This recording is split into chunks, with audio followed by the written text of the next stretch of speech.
تو ہر تعلق کے پیچھے غرض ہوتی ہے، لیکن دو تعلق ایسے ہیں کہ جن کے پیچھے کوئی غرض نہیں ہوتی، کوئی مطلب نہیں ہوتا۔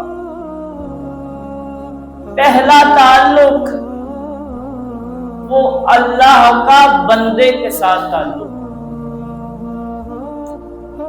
اللہ کو کوئی مطلب نہیں ہے بندے کے ساتھ، کوئی غرض نہیں ہے، لیکن جو اللہ رب العزت ہیں وہ کتنی محبت کرتے ہیں بندے سے۔ اس سے قدسی ہے، اللہ رب العزت ارشاد فرماتے ہیں عبدی کلو یدیکا لنفسہ، اے میرے بندے دیکھ ہر ایک تجھ سے اپنے لیے محبت کرتا ہے، وَأَنَا أُرِيدُ لَكَ، کہ بندے ہر ایک جو بھی ہے وہ تجھ سے اپنے لیے محبت کرتا ہے، لیکن دیکھ میں تجھ سے تیرے لیے محبت کرتا ہوں۔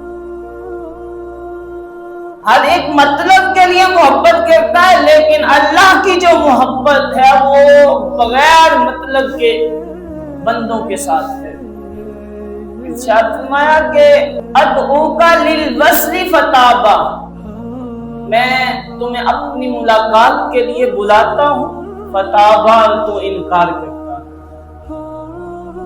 پھر کیا ہوا؟ فرمایا میں نے اپنے انبیاء و رسول کو بھیجا، انبیاء کو بھیجا، رسولوں کو بھیجا کہ تمہارے اندر میری ملاقات کی طلب کو پیدا کرے۔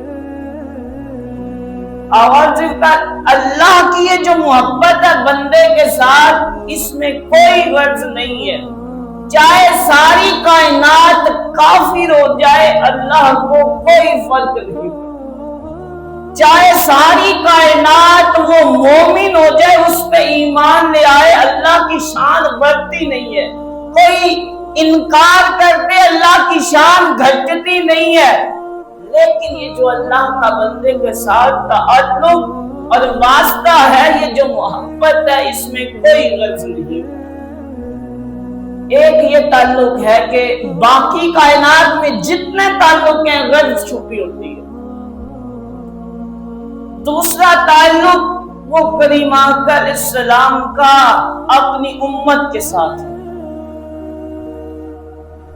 یہ نہیں ہے کہ کریم آقا علیہ السلام ہمارے لیے غاروں میں روتے رہے، ساری ساری رات عبادت کرتے، پاؤں میں ورم آ جاتے، پاؤں سوج جاتے، کائنات میں تشریف لائے تو کہہ رہے تھے کہ اللہم ہب لی امتی، اور جب کائنات سے ظاہری دنیا سے پردہ فرما رہے تھے اس وقت بھی کریم آقا علیہ السلام کے لبوں پر ہمارا ہی نام تھا، اس وقت بھی ہماری بخشش کی ہی دعا کر رہے تھے، اللہم ہب لی امتی۔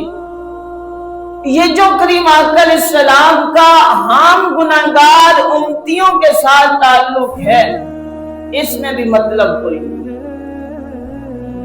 کیوں کہ اللہ رب العزت نے پہلے ہی فرما دیا وَلَسَوْفَ يُؤْتِيكَ رَبُّكَ فَتَرْضَىٰ، محبوبہ سنیا ہم آپ کو عنقریب اتنا دیں گے کہ آپ ہم سے راضی ہو جائیں گے۔